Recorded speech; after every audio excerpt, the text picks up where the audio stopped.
New Thought Media Network. We are a global broadcast network of positive music, media, and entertainment, inspiring humanity's evolution along the journey of enlightenment and creating a world of love, peace, empowerment, and prosperity for all.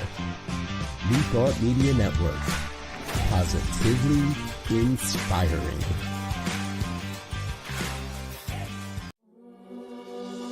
Free my mind, open my heart with the whispers of truth, to live a conscious life, to live a conscious life on the growing edge, on the growing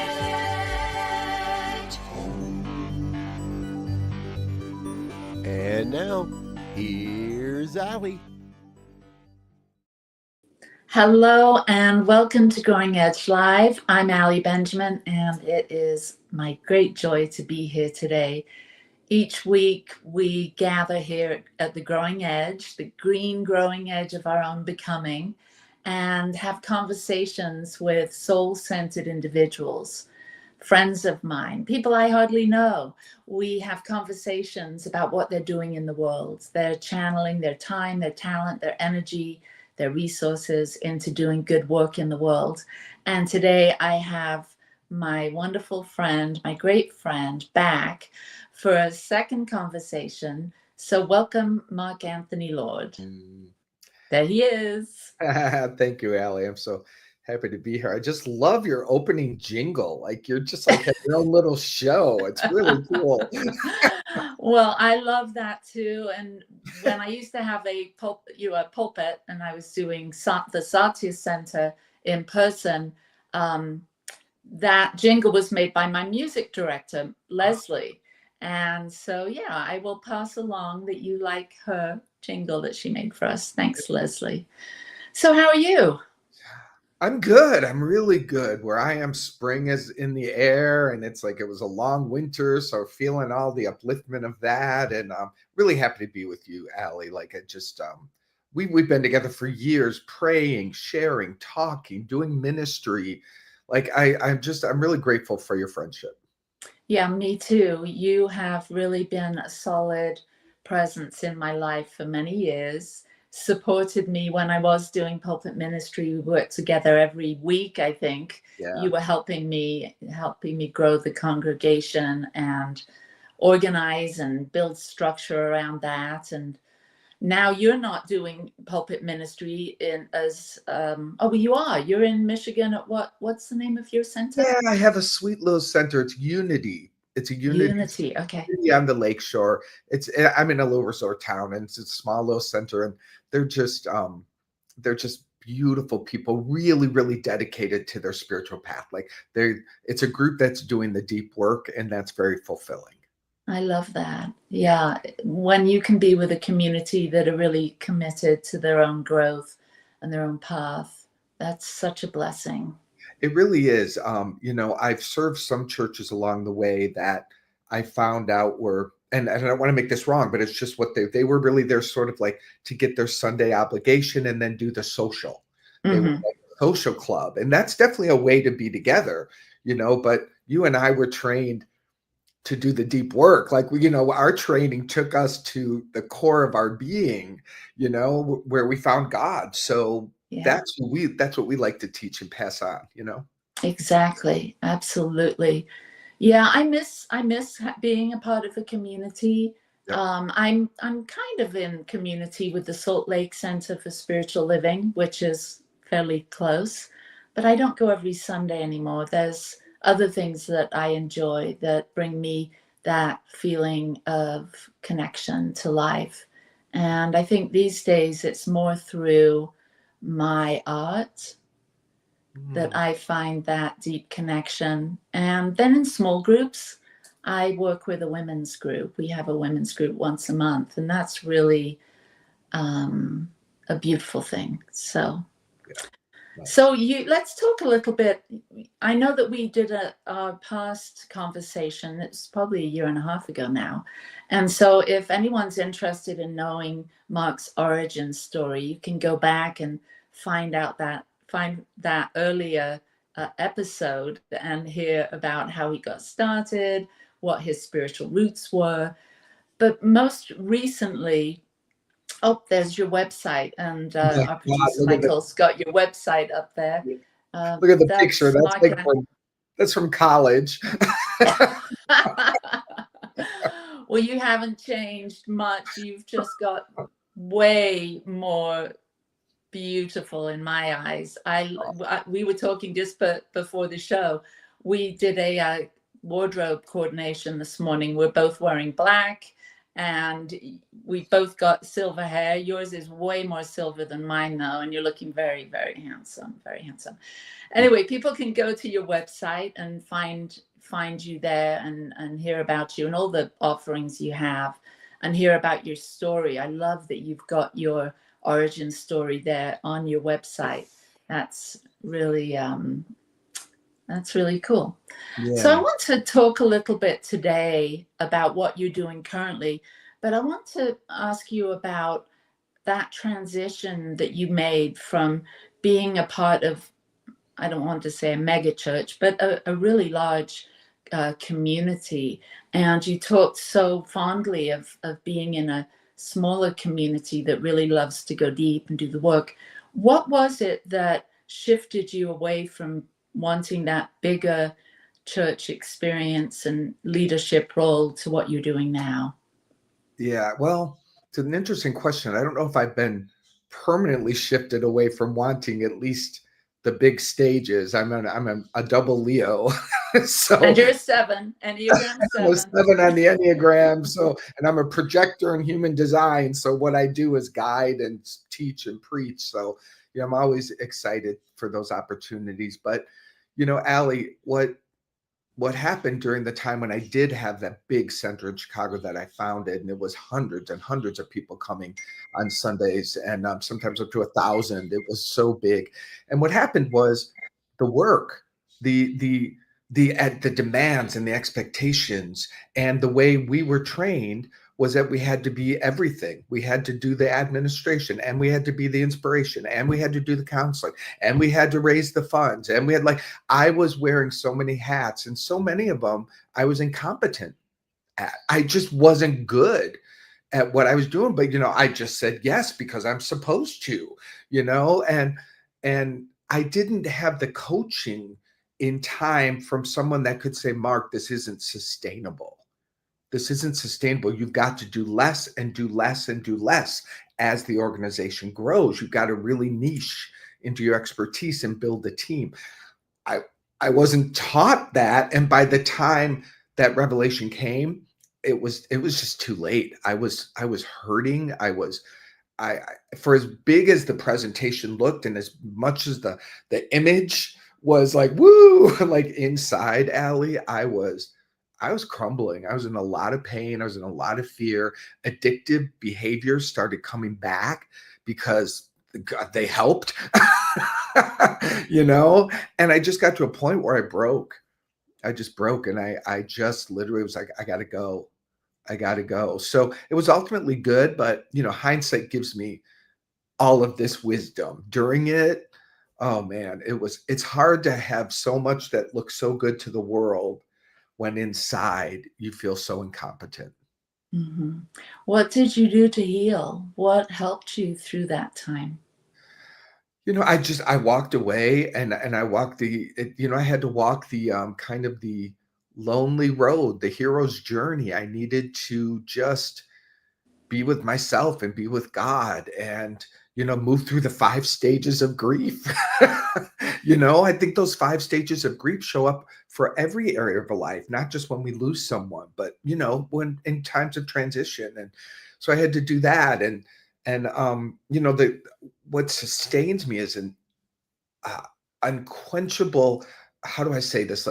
My yearning to know God, my thirst to keep growing and awakening, it never has turned off. It turned on at 24 and it has never turned off. And that's just what sustained me. I went to India. I went to, I just kept doing what came to me to keep growing. And eventually, just the pieces started coming together in a new way.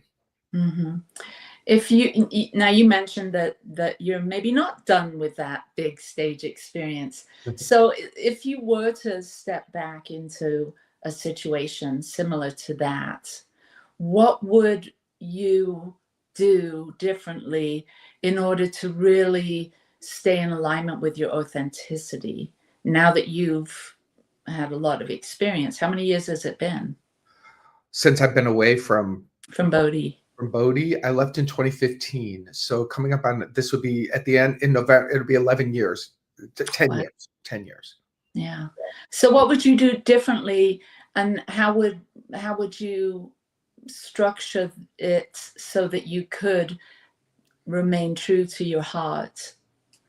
I don't think there's a paradigm of spiritual centers that exist that is functional. And every once in a while, I look on the listserv, I look at open pulpits, and the requirements for ministers are exactly as impossible as they were 20, 30, 40 years ago. The culture of spiritual centers has not evolved. It lists literally, got to be good at business, got to be able to lead, got to build connections in the community, got to network. And I look at it and it just instantly breaks my heart. And by the way, they're offering you $50,000 full time in 2025. No insurance, no retirement plan. It's abusive in a way, for those who have really come to put self-care first. Maybe someone else can do it. Maybe someone else is multi-talented and wants to be consumed by their work. But you and I know, like, there's not enough hours in the day to accomplish, So honestly, like, I don't think I can. I think what I do now online, where I create my programs and I create followings, and though these are the things that are the closest to helping me remain in my niche, do what I do well, and hire people that can do the other parts. Yeah, I hear a lot. I'm a part of different groups, and I see a lot of people stepping down from pulpit ministry, but their ministry is still alive within them, and they still want to serve, and they want to make a difference. Yeah.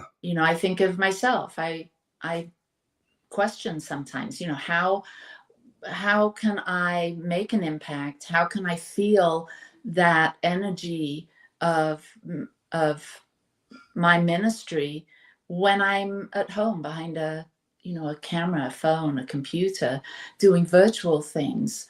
And so I'd like to talk a little bit about, how is it that people can still find their way when things are changing so much. Traditional churches and new thought centers, they're still there, that some are thriving, some have folded, like mine has, and like Bodhi has. So what would you say to ministers like you and I, and those that are still trying to hold on but don't know which way to go as they move forward? Yeah, well, it's such a great question, Allie. I love that our conversation is going here, but I do want to challenge the one comment. Are there really any that are thriving? Well, I just thought I'd throw that out there in case there was one. I guess that's our definition of thriving, because my definition of thriving is the minister is paid exceptionally well as a leader and as a CEO. They have health insurance, they have retirement, they have a good living. Like, they're making that to me, and everyone has different definitions of thriving. Someone else's definition of thriving may be no compensation at all. I don't know. So, in my definition, I don't think there are any thriving centers out there right now. And I think that's okay. You see, I think it's fine for things to die when it's time for them to die, or, burn down and transform into what's new. And like it or not, the new spiritual conversation is happening. There's people like Joe Dispenza, who teaches the principles that we were taught so succinctly, so powerfully, has 1 million+ followers, does retreats for $5,000 a person, and 1,000 people show up. So it is out there and it is working, but there's these little ministers like you and me who were trained in the old paradigm, and it's just like that whole paradigm is gone. The industrial age is over, and we were trained in the industrial age. This is the information age. And how, so the question really is, Allie, who's going to really cross that bridge? Who's going to be so transformed in their design that they can message in the information age? I work my ass off. I work my ass off with learning social media, with learning marketing to school trade, with creating ebooks, with creating programming, and that doesn't work, and I try again, and it's a new one, and try again. Fortunately, I love that. Like, I just love it. If something doesn't work, I lay it down. I pray, and I do what's next. That to me is how it's going to be. Like, only the ones who are deeply, deeply committed to changing themselves are going to make it into the new era, the new way. What I see is so many people, they're just, they're tired. It's hard. It's too hard. And so they're trying to hold on to the little life preserver in the gigantic ocean. And that's cool. Like, God bless every one of them, right? And I hope everyone finds their peace and their joy. Everyone find their peace and their joy. But for those who want to stay vital and vibrant, and I think that's the question you're asking, it's work. It is the real roll up your sleeves and put those hours in, and put more hours in, and be vulnerable. Like you pointed out, what's on my website, my personal life. I see so many ministers that don't present their personal life. They keep it behind closed doors, and they present the image of an organization. Doesn't sell. I try to tell people, I've rung the bell as loud as I can. You got to tell your story. If you're an alcoholic, tell your story, be an alcoholic. If you were abused in a marriage, man, tell that story. If you're on marriage number 5, tell that story. Like, what people want is human. What people want is the addicts that came through. They want the real guts of people. And we were trained to be an image, weren't we? Yeah. Yeah, and it's hard to keep that image up, and it's so hard. And then when you do have an image, then there's half the room that doesn't like that image. Yeah, I'm no image. I am so authentic and messed up and everything, and I love God with my whole being, and that's kind of working for me. Yeah, well, it's really obvious that you do love God with your whole being. Man. I mean, it's such on the tip of your tongue. I mean, as you were supporting me back in the day, it was just so there with everything that you shared with me to support me in doing what I'm doing. And I see it in the books that you've written, in the many, many times I've seen you at a retreat giving a keynote.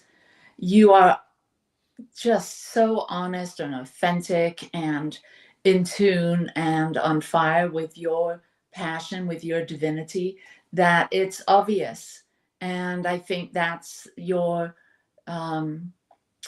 that magnetizing thing that you have, that people are drawn to, is that you're on fire with God and you're so authentic and you're putting yourself out there in ways that people can relate and connect.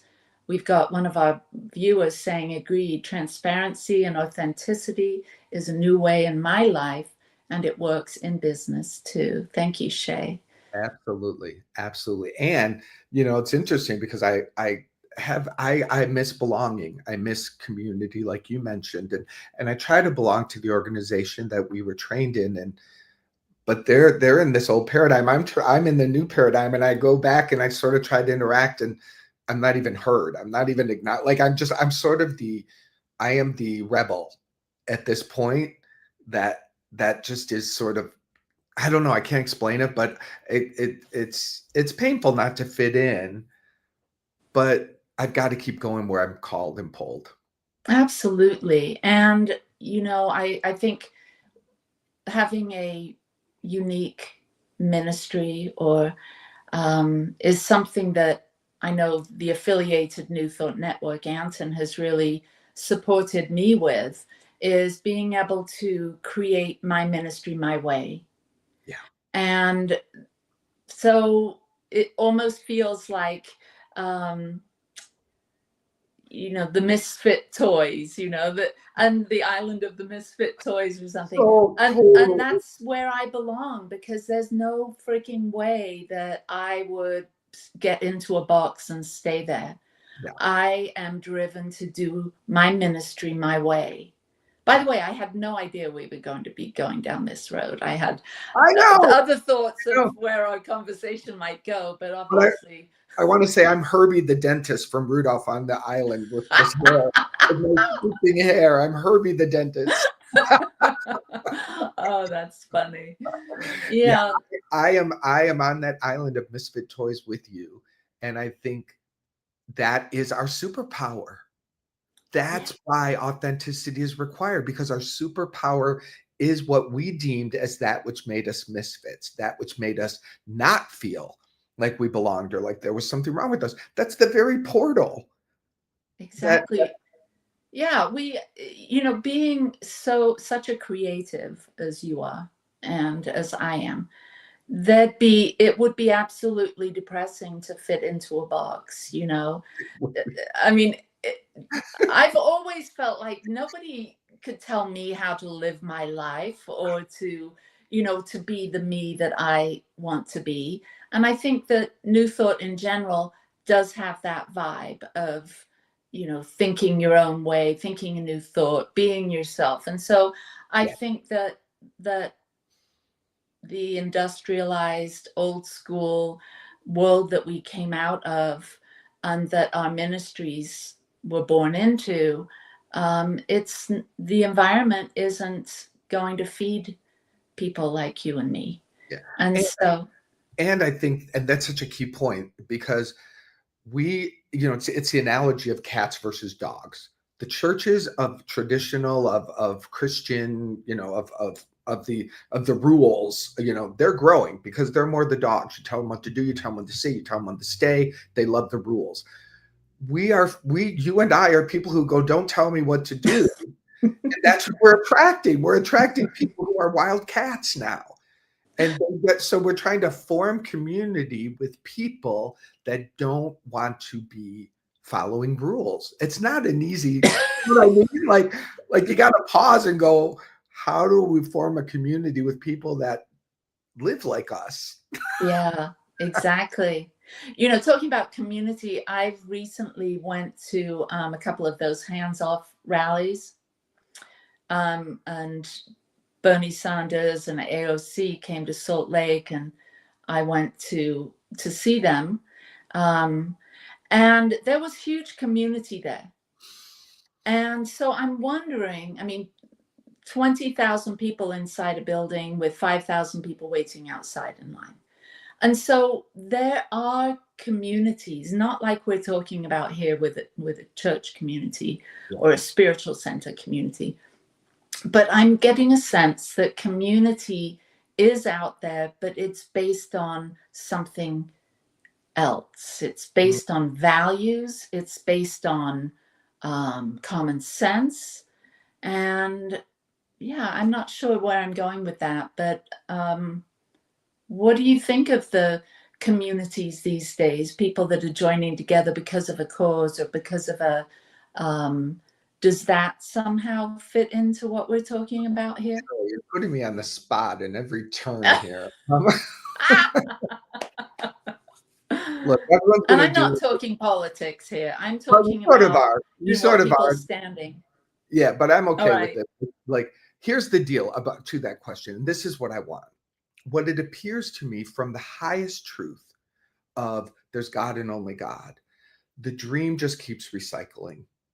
4 years ago, it was the Republicans who are mad and forming and marching and doing their thing. Now the ball's been tossed over here and they're mad and they're marching and they're doing their thing. And everyone's got to do what they've got to do. And I appreciate that. But I just sit in the spot. But how does that game end? How do we not just toss the ball every 4 years back and forth, where now this one's stirred up and so righteous, and now this one's stirred up and so righteous? And I just see a slinky happening. Now, I know there's good people in there. when I pray on it, I think of like, well, there was Martin Luther King. Like, where would we be without someone who was totally imperfect and yet gave his life to helping people become free? So I know those people exist, but I do find myself, I want to be a part of the highest solution, which ends the dream of suffering. My job is to help people. This is what I know. And I'm Course in Miracles, as you know, Allie. The world is saved inside our mind, period. The world is saved when we heal our minds of the split between love and fear.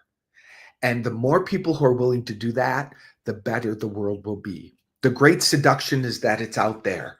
People get turned on. They don't have to face themselves. They carry their signs. This is horrible. They come home and they hate their neighbor next door. They don't connect the dots. They don't realize that if they would actually practice loving their spouse, they would be healing the world. So I get nervous when these big tsunami waves come in and people ride them and they get activated and they go out there to solve a problem that will never be solved until we do the inner work. That is what we were taught, Ellie. That's what's true. So I stay there and I watch people go out and carry that. I watch people ride, I get spiritual leaders get taken over by the wave.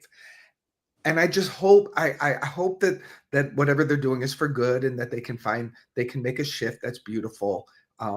That's where I get a little like confused. And all I can say is, for me, I'm doing the inner work nonstop. I think I'm healing the world. You are. I won't sleep if I'm upset with my neighbor. I won't sleep if something happened with me and my husband, and I've got to pray myself into forgiveness first. Like that's how I believe we really change something. So I don't know. Does that make sense? Absolutely. Yeah. And I align with you completely on that, and even though I went to the protests and I went to the rally, I didn't go there with anger or, I definitely went because I'm curious about people and I'm curious about why people are upset or hurting. And so I wanted to be a part of a community and feel that. And I did. And I don't think it's going to be something I want to do all the time or anything like that. But I definitely want to be in the world and have my finger on the pulse of what's happening. Yeah. I just got to interrupt you because I honor you for that. And I want you there because I know you're there knowing everyone gets freedom. I know that you are one of the people that says none of us are free until all of us are. So you belong in that group. In my opinion, thank you for doing that. I really mean that. And I get that now. I know there are people going there in that consciousness. I just don't feel drawn. Yeah, no, I get it.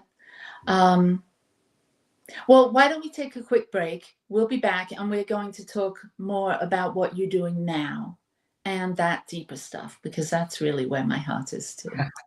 So fun. Okay, we'll see you in a minute.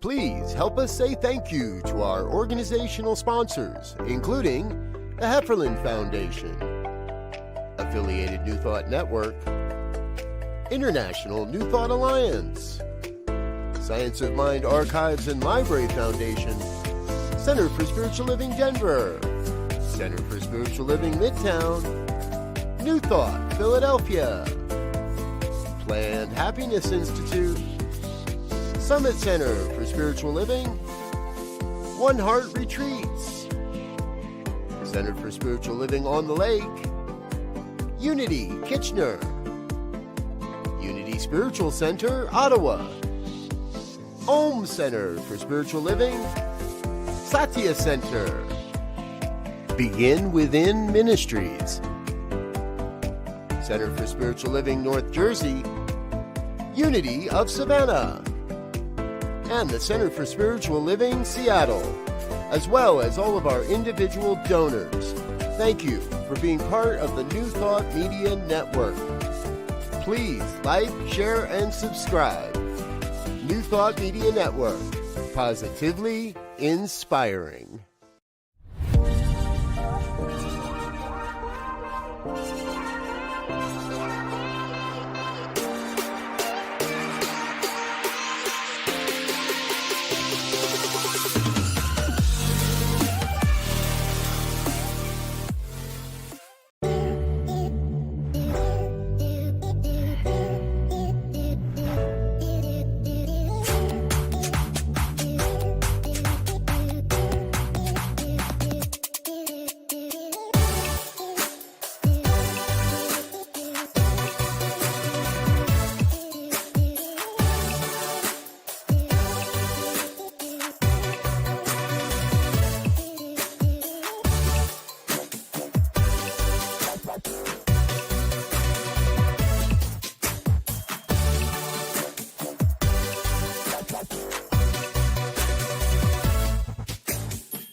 mind. Open my heart with the whispers of truth. To live a conscious life.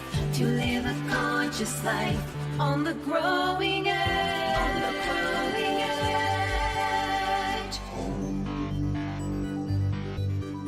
And now, here's Allie. I'm back with my friend Mark Anthony. Hello again. So let's talk about what you're doing now, because I know that the work you're doing in the world now is really touching the lives of specific people that are looking for a specific something. And you always emphasize that God is within. And so I want to explore a little bit about the work you're doing now and how people can connect with that inner presence, their divinity. And so maybe they're not so flustered by what's going on in the world and seeking to make the change out there, but understand that it starts within. Sure. Well, it's one of the, I'm in one of those moments where it's like, what I've been called to do has been right in front of my eyes for 15 years. Why, and it's become so obvious. Even though I've had people say it to me, it's like I couldn't quite grasp it. But what I really, to summarize what I'm about, and I'm looking for people that want this, is a Bible quote: "Seek ye first the kingdom of heaven, the kingdom of God, and all these things shall be added unto you." To me, that mandate, that direction was given thousands and thousands and thousands of years ago, and it is as clear as can be. Until we seek first the power of what we are and heal that relationship, not just learn about it and try to use it. And I think there's a lot of people that are doing that. The law of attraction, all the abundance training, all of the web vision boards, all those things. It's like learning the laws of God, the laws of abundance, and then figuring out how to use them. It's a good first step, but even that is broken because it's trying to use something that you haven't healed deeply your relationship to. So that's really been what my life is about. I think I may have spoken before, but real quickly, I was in treatment center, 24 years old, and my counselor said to me, "Mark, if you don't get a new God and if you don't learn how to forgive, you're going to die." Mm. And those words pierced my soul. And my entire life has been about that since 24 years old, getting a new God, getting a deeper God. And today, for what nurtures me and what I want to help people do is build the personal relationship with God and the principled relationship with God. And it is a balance of both for me that brings it alive in such a deeper way. And I have a personal relationship with God. I journal with God. God talks back to me. It's this loving presence that just freaking adores me. I'm like, I'll take it. It feeds my soul. It nourishes me. It makes me feel connected, belonging. And from there, I focus on God as principle, God as law, but coming from my identification of love first. So, it's things and it's things we've learned, but for me, they walk hand in hand in a more deeply personal way. And the way that I'm using them, and again, this program came to me in 1999, using the chakras as portals, the energetic body. The chakras are the energetic spine. Each one represents a gate to God. And when we take the time to approach it from that point of view, breathing into that gate, removing the lies and the brokenness that lives in each one, and establishing a reconnection. When those 7 are lined up and glowing, you are that. You have sought the kingdom of God. You become that. And then it's a magical game. These things are added or they're not. They come, they go. The attachment is minimal at most. Like there's just so much there. And that's what it's about for me. And that's what the Wake Up from the Matrix is about. Mm-hmm. Is helping people. And so each time we gather, I'll be using those portals, those gateways, to help people wake up from the dream of separation, wake up from the dream of seeking out there in the world, which isn't nothing. We're all seduced to believe me. I seek in the world and then I remember. But it's really getting to the core of that one Bible message that I think has everything in it. Mm-hmm.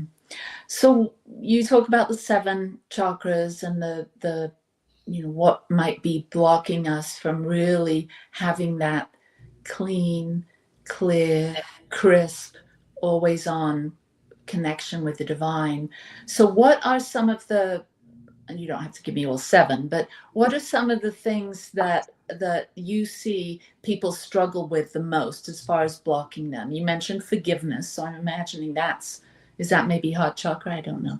It is. It is. It is. Good call. You're on it. Yeah, forgiveness is heart chakra, and we don't do that practice until the first 3 are established. So the root chakra is belonging, safety, and security in God. We are obsessed with, like we talked about, belonging. We're seeking belonging in the world. We're seeking our safety and security. We're building walls. We're getting our locks. We're getting our guns. Like, the illusion that we can find safety and security in the world is ridiculous. And yet people are doing it more and more and more intense and more intense. So the work in the root chakra is the affirmation. The clear mantra is, I belong to God. I deeply matter to God. I am safe and secure in God. That's where it lies. That's where it is. And that's where you can trust that you are safe and secure. Now, this is your eternal being. Your bodies are going to come and go. The things of this world are going to come and go. That's not where God placed our safety and security. God placed our safety and security in our identity, capital I. And so we must re-anchor in that truth, feel the confidence and the security that comes from within you. Then the miracle happens. Then you move through the world in that vibration. And guess what happens? The world changes. You're the one that is safe and secure in the world. Yeah. And I'm sure a lot of people struggle with that one. I know, as you were talking about it, my mother left me when I was 5 years old. Mm-hmm. And, I always think of the chakras kind of loosely aligning with the, 7 years. Yes. And so, when someone has been abandoned at a young age, then there is that deep longing to belong and to connect, to feel like you're belonging, connected to the earth. And, so there's particular things that we become obsessed with when we don't have that. Oh, yes. And so I can see that would be an amazing aha for someone to have. Well, and that's the thing, Allie, to get to the root of, and these are just our stories. They're symbols that every break in our belonging in childhood is the gift, because it's the portal back to God. For me, a little gay boy, I was totally unsafe in the world. I mean, I did not belong, and I was terrified of every day. So I had a real strong wound in this root chakra, like you did. When you have abandonment at under 6 years old, that is a sacred wound. That is a sacred wound, but it's also a sacred doorway. Exactly. Because we will seek and seek and seek in this world like a maniac, lose every single time, play every ego game we can. Oh my God, pretend, lie, put an image up. I did all of it because belonging, I needed it to feel okay, but yeah, I never got it fully. But the healing comes through that very insight that you have. And then we move through that story. We let that story be purified. We let it be removed from our vibration, from our consciousness as our identity. Right. That's the difference, Yes. The story will become the story you tell to help others, because it will no longer be what you are. Exactly. Yeah. Beautiful. And so what's the sacral chakra? Well, sexual power, the passion. Oh my God, all of us, like passion, power, sexual joy, sexual energy used for more than just the act itself. The healing here is huge because there's so much shame. There's so much guilt in this one, and like this one's a tough one, Allie, because people need to really get to the lustful hunger, the sexual fantasies, and realize that none of these are wrong. None of these is God judging or holding against us. I mean, we live in a messed up sexual world that is just all about purity, man, woman, missionary style. I mean, all of that lives in our vibration.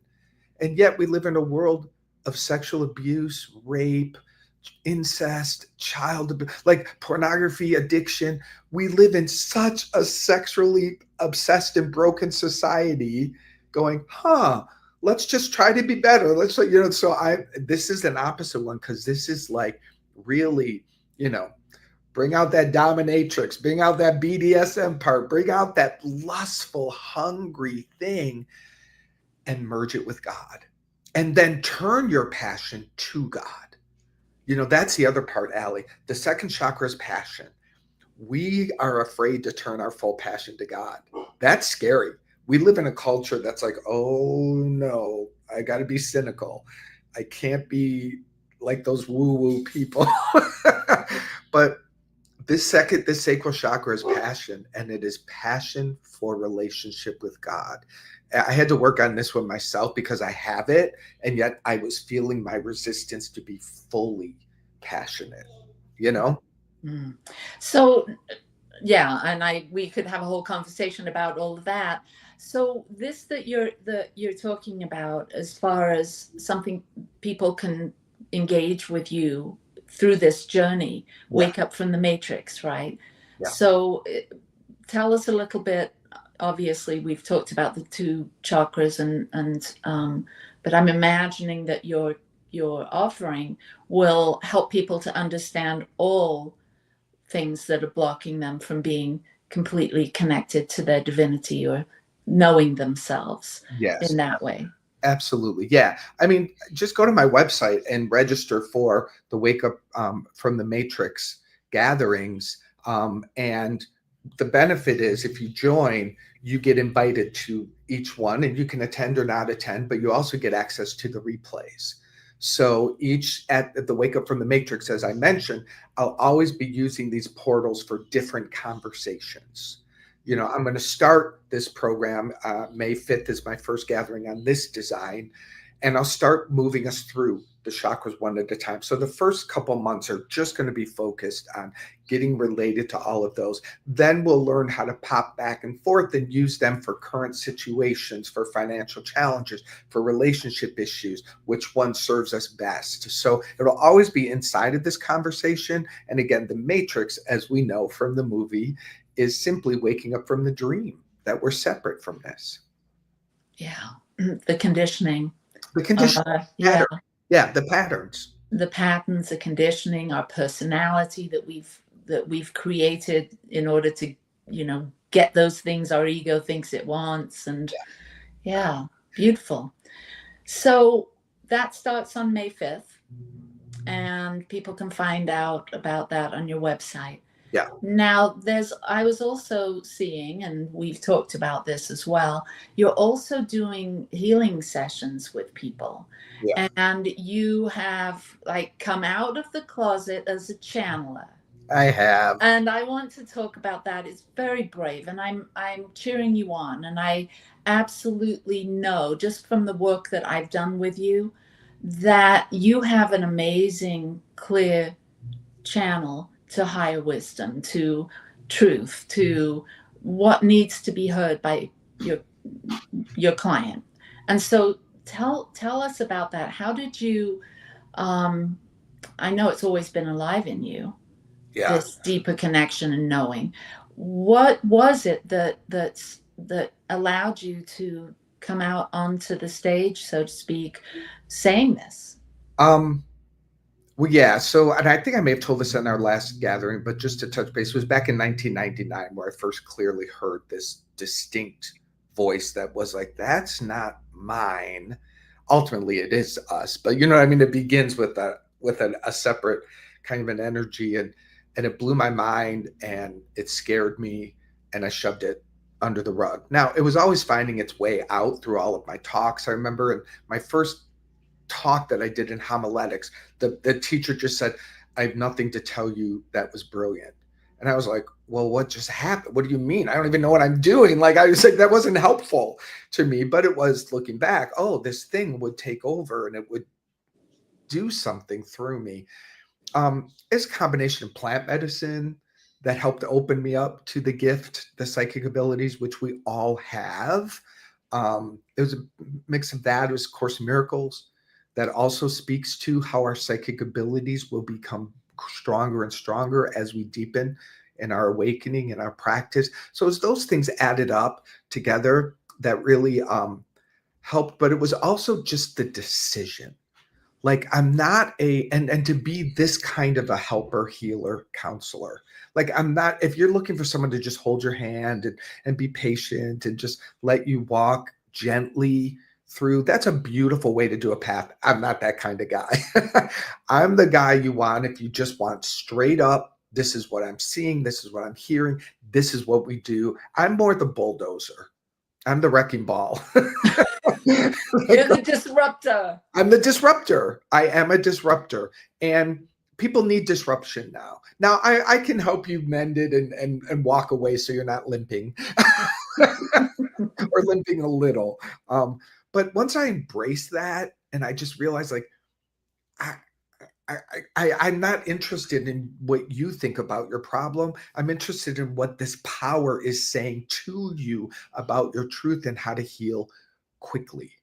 So that one, as I say yes to that, I just get more and more people from around the world just like finding me and booking sessions. And I'm glad to give you, I do a half off price for people that, you know, like this opportunity. I'm glad to share the link if anyone's interested.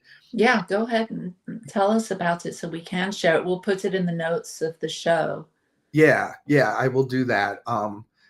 So that's what I do. And I love it. I love it. And I've done well over 100 sessions, and the results, it gets better. It gets easier. You start to trust it more. It's like anything we do, we're a little wobbly in the beginning, but the more you practice, the more clear. Now I'm understanding images. Like when a particular image comes in, I know what it's pointing to. You know, I had to learn the language because I hear words, but I also see images. Like I'll see example, like whenever I see a young child under 5 or 6 years old slamming a bedroom door, there's sexual abuse in the household. I just know it instantly because that's the symbol that comes to me. And we go that deep. We go into what happened, what was the environment, because that forms your healing journey. So obviously you must give people a heads up when you're doing a session that you're going to be that frank and that open and that honest. Absolutely.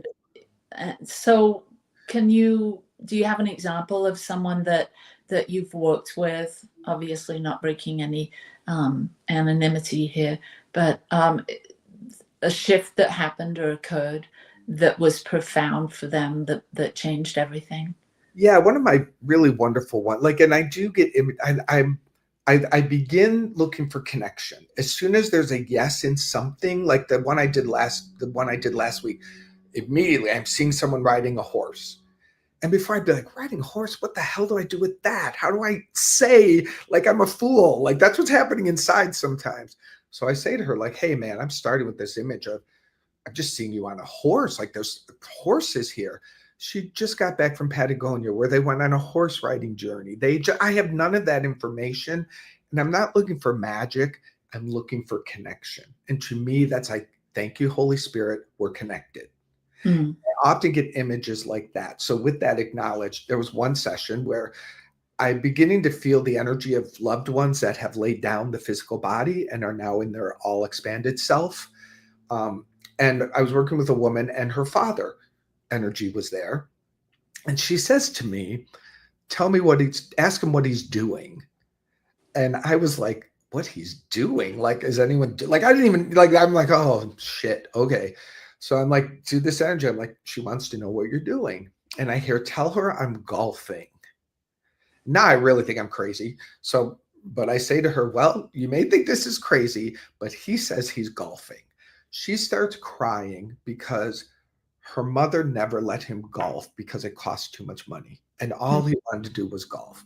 Now, I don't know anything of that story, but this is what comes to me. And the gift is she has a moment of connection that heals because she realizes that she is connected to her father, that her father is with her, that he used the exact imagery that would make her know that all is well. So when those things happen, they're pretty phenomenal. They're pretty ridiculous. That's the superficial connection. The real work is we get into the wound. And in the wound, there's a point where I hear the Holy Spirit say, it's time for a guided healing experience. I read those words. It's time for a guided healing experience. Please close your eyes. I have no clue where I'm going. I don't know my next word. I don't know what the guided healing experience is going to be. I just follow and I repeat what I hear. Now, I do have guided experiences that are repeating themselves because there are themes in them that we share. So I'm getting familiar with those. So it's a whole other world of learning and play. It's so vast and amazing. Mm-hmm. Yeah, and that's a definitely a deeper experience than standing on stage and giving a Sunday message or what have you. And not to take away from that, because that's also a wonderful experience to have, whether you're the one on the stage going into that space, like you said, something takes over and you're channeling in a roundabout, well, maybe a direct way. And then in the audience, when they're sitting there listening, something happens and opens. That's deep too. But in this very specific, doing deep personal healing work and having those kind of funny little superficial, he's golfing, or, what might be just the thing to bring her, to have her pay attention. Exactly. So that she can make that connection inside herself. There's more going on here. Yeah. And it's interesting because both of us were trained under Michael Beckwith, who was a phenomenal channel. So we witnessed someone literally turn it on and channel, stream energy. His words would go so fast I couldn't follow them. I would just close my eyes and be in the energy.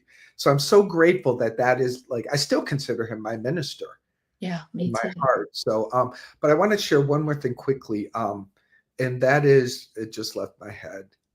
What was, oh, dang it. It will come around. It was about the sessions. It was, yeah. So you will say particular things that come into your awareness that help people get into that zone. So they're paying attention. Yeah. So they're open, they're receptive. Yeah. And it's in that sacred container that something happens. Yeah. That they are able to see beyond their story or get a greater sense. Yeah. And I just got the thing that I got, and I love this. I'll pass this on to you, Allie, because I think you could use it too if it's interesting. What I now see is the difference between probability and potential. And it looks like walking into a candy store where all of your probabilities are at eye level and you can grab them. Potential is up on the upper shelf where you need an extra reach. Mm-hmm. And this is so helpful because when people are saying, what am I here for? What is my future? I literally see it either on the potential or on the probability or on the potential. And I say to them, look, this is only feedback, but that's potential. If you're going for potential, you got to work. If you're going for potential, you're a 400-pound person who wants to weigh 150. Can you do it? Absolutely. Will it require everything? Yes. Most people don't want potential when they, you know what I mean? And so I feel like I help people discern, is that a dream? Is that a fantasy that you really want? Or do you want to really let that go and stay, well, what are your probabilities for your world? I don't know. That has just been coming through me. And I love the distinction because I think we train people sometimes to believe in those potentials, which are true. But to be an Olympic swimmer, it's your whole life. Do you want it that bad? It makes people pause and relate to it. And if they do, if they're like, I absolutely do, then great. You know that you can grab that potential and you can become it. It's going to require everything and it'll be worth it. it will always be worth it. But I just like that distinction, Yeah, that's awesome. I always end the show with this question, and we're right here at the end of the hour. And I usually frame it up as we all know the song, what the world needs now is love, sweet love. And so what I'm asking you today is, what does the world need now? What's on that top shelf?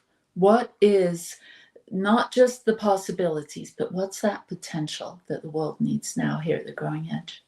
That people wake up to the revelation that every projection that they see in the world has to be healed in their own mind. Every problem they see in the world will only be healed when they heal it in themselves. They're seeing the problem because it lives in their unconscious mind, in the collective field. That's the potential for us to really heal the world, is when enough of us stop pointing out there and take ownership of everything. I take ownership of everything I see and everything I hear, and I forgive it. Mm-hmm. I don't blame, I don't shame. I just, it's in my world. This is mine. That's, I think, the thing. That's beautiful. Thank you, my friend. I really enjoyed this conversation. And I know that some of the things we talked about will be an invitation, a doorway into their own connection with the divine. And I hope that if you're watching, that you've enjoyed this too, and you go to Mark's website and check out what he's doing, and maybe we'll meet together in this waking up from the matrix thing. I love it. Please join me. All right. Take care. Thanks a lot, Mark. And thank you, everyone, for being here today. I'll see you next week. Lots of love and infinite blessings to you. Bye-bye.